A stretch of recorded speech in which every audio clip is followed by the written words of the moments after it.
இன்னைக்கு ஒரு விதத்துலயே ஒரு இன்ட்ரடக்ஷன் மாதிரி சொல்லிட்டு ஆரம்பிச்சுக்கிறேன்.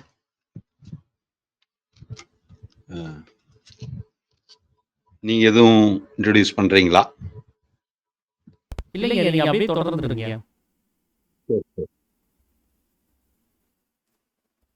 அதாவது இந்த ராமதீர்த்த விஜயம் அது கம்ப்ளீட் ஆனதுனால நான் வந்து ஐயா கிட்ட வந்து ஒரு ரிக்வஸ்ட் பண்ணி கேட்டுக்கிட்டேன்.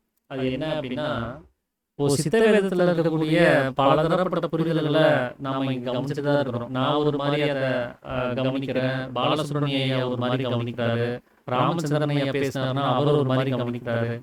ஏன்னா அது சாமியினுடைய கோணம்ங்கிறது அது வேற. ஏன்னா அது அவர் அவ்வளோ பெரிய நிலையில இருந்து அதை அவர் எழுதியிருக்கிறாரு. அந்த வாக்கியங்களை படிக்கும் போது அவங்களுடைய நிலைமைக்கு தகுந்தபடிதான் அது ஒவ்வொரு புரிதல்களை கொடுத்துட்டே இருக்குது. நாம உள்நிலை பயணத்துல இன்னும் ஆழமா போக போக இந்த சித்தவேதத்துடைய புரிதலும் இன்னும் ஆழமா போயிட்டே இருக்குது. அப்ப நம்ம ஒரு 3 வருஷத்துக்கு முன்னாடி படிச்ச அந்த சித்தவேதத்துடைய புரிதல் இப்ப கவனிச்சு பார்த்தோம் அப்படின்னு சொன்னா அது ரொம்ப கம்மியா இருக்குது.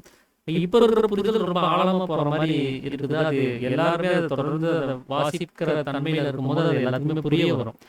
அந்த மாதிரி ஜெகதீசன் ஐயாவுடைய கோணமும் இதுல சித்தவேதத்துல கிடைச்சா நல்லா இருக்குமே. இப்ப நாங்க 2 பேரும் சித்தவேதத்தை எங்களுடைய கோணங்கள்ல என்ன புரிஞ்சுக்கிட்டோமோ அதை இங்க வெளிப்படுத்தி இருக்கிறோம். அது போல ஜெகதீசன் ஐயாவும் அவருடைய கோணங்களை இங்க சித்தவேதம் சார்ந்த விஷயங்களாக அவர் சொல்லும் போது இன்னமும் எங்களுடைய புரிதல்களை இன்னும் நாங்க மேம்படுத்திக்கிறதுக்கு கொஞ்சம் உதவிகரமா இருக்குமே அப்படின்னு சொல்லி ஐயா கிட்ட நான் கேட்டிருந்தேன். ஐயாவும் வந்து சரி சித்தவேதத்துக்கான விஷயம் வந்து பேசலாம் அப்படின்னு சொல்லி அவர் வந்து இன்னைக்கு வந்திருக்கிறாரு. அதான் இனி வந்து இனி சித்த வேதமும் சித்த விதையும் அது சார்ந்த ஒரு சிறப்பு சொற்பொழிவா அவரோட இருக்கும். ஒரு 1/2 அவர் பேசுறாரு அப்படின்னு சொன்னா அது ஒரு தனி டாபிக்கா சித்தவேதம் சார்ந்த விஷயமா அது தனி வீடியோவே அது எப்பவும் போல அது பயணிக்கும் அப்படிங்கிறதையும், நாங்க 2 பேரும் பேசக்கூடிய விஷயம் அது எப்பவும் போல தனி வீடியோவும் இருக்கும் அப்படிங்கிறதையும் தான் இங்க நான் தெரிவிக்கணும்னு நினைச்சேன். ஜெகதீசன் ஐயா ரொம்ப நன்றிங்க. நீங்க ஸ்டார்ட் பண்ணிடுங்க. நன்றி. அனைவருக்கும் ஆத்ம நமஸ்காரம். சுவாமி சிவானந்த பரமஹம்சர் அருளால் இவ்வாறு நிறைவேறட்டும். இறைவன் அருளால் எல்லாம் சிறப்பாக நிறைவேறட்டும்.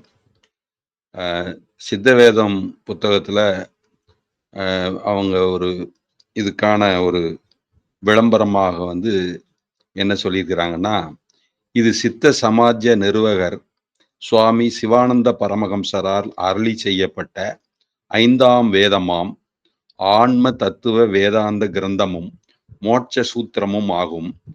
அஞ்ஞான அந்தகார சமுத்திரத்தில் ஆழ்ந்து கீழ்ப்பதிந்து மனித குலத்தை கரையேற்றி காப்பாற்ற வேண்டி நம் ஆன்ம ஞான அனுபவ தத்துவங்களை மிகவும் விரிவாக மிக்க எளிமையுடன் யாருக்கும் எளிதில் புரியும் வண்ணம் குரு சீடன் உரையாடல் வடிவில் இதில் விளக்கப்பட்டுள்ளதாகும். தமிழ், மலையாளம், கன்னடம், தெலுங்கு, ஆங்கிலம், இந்தி மொழிகளில் கிடைக்கும்னு போட்டிருக்கிறாங்க. பொது பொருளாளர் சித்த ஜமாஜ தலைமையகம், சித்த சமாஜம் அஞ்சல், வடகரை, கோழிக்கோடு மாவட்டம், கேரளம் 673-104 பின்கோடு அப்படின்னு சொல்லி அப்புறம் ஃபோன் நம்பரும் கொடுத்துருக்குறாங்க. இது வந்து சித்தவேதம் நூலில் கடைசி பேஜில் இருந்தது. இது வந்து என் கையில் இருக்குது 2016 5th edition book, 15th edition book, 15வது எடிஷன். அப்போ சித்த வேதம் சித்த சமாஜ நிறுவகர் சுவாமி சிவானந்த பரமஹம்சரால் உபதேசிக்கப்பட்ட மோட்ச சூத்திரம் அப்படின்னு வெளியிடுவோர் சித்த சமாஜம் வெளியீடு பிரிவு, சித்த ஜமாஜம் தலைமையகம், வடகரை, கோழிக்கோடு மாவட்டம், கேரளான்னு போட்டிருக்கு. அந்த நூல்ல இருந்து நம்ம சித்த வித்யார்த்திங்கிற முறையில இதை படிச்சுக்கிறோம். அது நமக்கு இந்த கருத்துக்களை தெரிஞ்சுக்கிறதுக்காக அதை நம்ம சாதாரணமாக பேசிக்கிறோம். 2வது, இந்த முகவுரையில இதை பற்றி சில குறிப்பு போட்டிருக்கிறாங்க. அது ஏற்கனவே உங்களுக்கு படிச்சிருக்கலாம். இருந்தாலும் ஒரு நூல் வாசிக்கும் போது அதோட முகவுரை, அந்த ஆசிரியர் உரை என்னங்கிறத பார்த்துட்டு தொடர்ந்தாதான் அது சிறப்பாக இருக்கும்னு சொல்லுவாங்க. இது அதிகமாக இல்லை, கம்மியாக தான் இருக்குது. அதனால ஒரு பக்கம்தான். அதனால கொஞ்சம் குயிக்காக படிச்சிருவேன்னு நினைக்கிறேன். படிச்சுட்டு நம்ம அந்த சிறப்பு விளக்கத்துக்கு செல்லலாம்னு நினைக்கிறேன். முகவுரை. சித்த சமாஜ நிறுவகர் சுவாமி சிவானந்த பரமஹம்ச பெருந்தகையால் அருளி செய்யப்பட்டதும் சர்வ வேதாந்த சித்தாந்த தத்துவ கருவூலமுமான சித்தவேதம் மோட்ச சூத்திரம் என்னும் நூலாகும். இது சித்தவேதம் வெளிப்பட்டதோடு வேதாந்த தத்துவ சாத்திரத் துறையில் புத்தொளி சுடர்விட்டது. வேதாந்த தத்துவ தொடர்பாக பேணி வந்த போதெல்லாம் பெருவாரியாக மாற்றங்கள் உண்டாயின. அதன் நிமித்தம் பொதுமக்களிடையே ஏற்பட்ட உணர்வும் உற்சாகமும் அளவிடற்கரியது என்பது இந்நூலிற்கு பொதுமக்கள் காட்டி வரும் ஆதரவிலிருந்து புலப்படும். அனைத்திற்கும் அடிப்படையான உயிரை ஜீவனை பேணுவதே ஆன்மீகம் மற்றும் ஈஸ்வரத்துவம், இறைமை, ஆஸ்திகம், புண்ணியம் ஆகும். உயிரை நாசம் செய்வதே நிரீஸ்வரத்துவம், இறையின்மை, நாஸ்திகம், பாவம் எல்லாம் சித்தவேதம் மூலம் உலகம் உணரத் தலைப்பட்டது. ஆன்மீகம் இன்னது என்று அறியாமல் சாதி மதங்களின் பெயரில் ஜீவனை நாசம் செய்யும் மூட பழக்க வழக்கங்களை மேற்கொண்டு ஜீவனை நசிப்பித்து வந்ததன் மூலம் அழிவின் வரைப்பட்டு அலைக்கழிந்து அமைதியின்றி உழன்ற மனிதர்களுக்கு மூட பழக்க வழக்கங்களை அகற்றி ஆன்மீக நெறியை புகட்டி யதார்த்த ஈஸ்வர சேவை செய்து ஜீவனை காக்கும் வழியை காட்டி உலகு அழிவினின்றும் கடைத்தேறி ஆக்கமும் அமைதியும் பெற்று மன்னகமே விண்ணகமாக திகழச் செய்ய வழி செய்வதாகும் சித்தவேதம் என்னும் இத்திருமறை. யாம் பெற்ற பேரு பெருக இவ்வையகம் எனும் முதுமொழிக்கு ஏற்ப தரணி முழுவதைது நாளும் புத்தம் புதுமையான வேதாந்த தத்துவ கோட்பாடுகள் நிறைந்த விலைமதிப்பிட முடியாத இந்த அரும்பெரும் நூலை யாவரும் கசடர கற்று தத்துவ உணர்வு பெற்று அதன்படி நின்று யதார்த்த ஈஸ்வர சேவையாகிய சித்த வித்தையை பெற்று பயிற்சி செய்து வீடு வேறு அடைந்து இன்புற்று இனிது வாழ உளமாற வேண்டுகிறோம். முன் பதிப்புகளைப் போலவே இப்பதிப்பிற்கும் ஆதரவளித்து பயன்பெறுமாறு ஆன்ம நேயர்களோடு வேண்டுவதும் ஆகும். சர்வதா உலக சாந்தி, உலக சாந்தி, உலக சாந்தி. இங்கனம் சித்த சமாஜம் கெட்டாபிஸ், வடகரை பொது தலைவர் சித்த சமாஜம். இதுதான் இந்த முகவுரையில கொடுக்கப்பட்டிருக்கு. இது மூலயமாவே நமக்கு தெரியுது. மொத்தம் 22 அத்தியாயம். சாமி ஜீவசரித்திரம் வேண்டாம் அப்படின்னு சொல்லிட்டு ஒரு குறிப்பு மலேசியால இருந்து கட்டளை பிறப்பிச்சதும் அதுக்கப்புறம் இருக்கிறதுல கொடுத்துருக்குறாங்க. அப்ப நம்மளுக்கு அந்த பொருளடக்கத்துல 22 அத்தியாயம் கொடுக்கப்பட்டிருக்கு. மொத்தம் 7 புத்தகமா இருக்கிறதுல அந்த 7 புத்தகத்துல இருந்தும் கலந்தும் அல்லது தனித்தனியாகவும் எப்பெல்லாம் எப்படியெல்லாம் சௌரியமோ, அதாவது இந்த கருத்துக்களை எப்படியாவது உணர வைக்கணும், ஒவ்வொருத்தருக்கும் அது சரியாக சென்று சேருவதற்கு ஒரு ஊக்கமாக இருக்கட்டும் என்றுதான் இப்போது சித்த வேதமும் சித்த வித்தை கருத்தும் விளக்கமும் என்கிற தலைப்பிலே தொடருவதற்காக ரமேஷ் அவர்கள் எல்லார் சார்பிலும் ஒரு ஆணை பிறப்பித்திருக்கிறார்கள் என்றே கருதுகிறேன். அந்த வகையிலே அதை சிறப்பாக நிறைவேறுவதற்கு இறைவன் அருள் இருக்கட்டும் என்று கருதி இன்று ஒரு சாதாரணமாக முதலாம் அத்தியாயம் என்றே தொடங்கலாம் என்று கருதி இருக்கிறேன். அத்தியாயம் 1 சுருக்கம் என்ன சொல்லியிருக்கிறது என்றால், ஈஸ்வரனும் ஈஸ்வர மதஸ்தரும், ஈஸ்வரனின் இரு நிலைகள், சகலத்துவம், நிஷ்கலத்துவம், தானே ஈஸ்வரன்,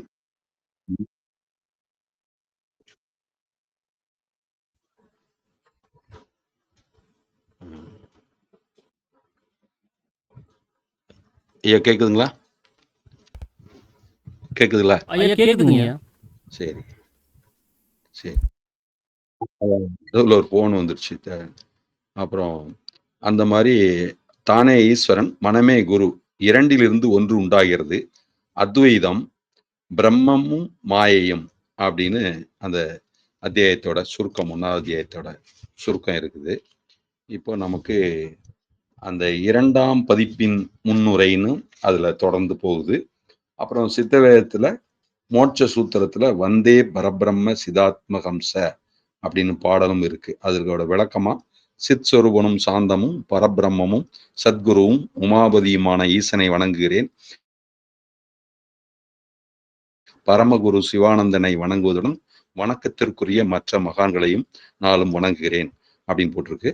அப்புறம் அனந்த சுகதாதார அப்படிங்கிறதுல பொருள் வந்து அளவற்ற இன்பமளிக்க ஆதாரமாக இருப்பவரும் பரிபூர்ண ஆனந்தமூர்த்தியும் தயாவரனும் மகிழ்ச்சி மிக்கோனுமாகிய சத்குருநாதனை யான் வணங்குகிறேன் அப்படின்னு போட்டு, அப்புறம் சித்தவேதம் அப்படின்னு தொடர்ந்து ராகாதி ரோகான்னு பாட்டு போட்டு பொருள் தேகத்தினுடைய உடம்பின் அனைத்து பகுதிகளினின்றும் பரவி எப்பொழுதும் விட்டு பிரியாமல் சிநேகம் மோகம் முதலிய கெட்ட வழக்கங்களை உண்டாக்கி கொண்டிருக்கின்ற விருப்பு வெறுப்பு முதலான ராகத்வேசாதி பெரும் வியாதிகள் யாரொருவரால் வேறற அளிக்கப்படுகிறதோ அந்த அசாதாரண வைத்தியருக்கே நமஸ்காரம் அப்படின்னு போட்டு அப்புறம் சாமியோட படம் தொடர்ந்து வருகிறது.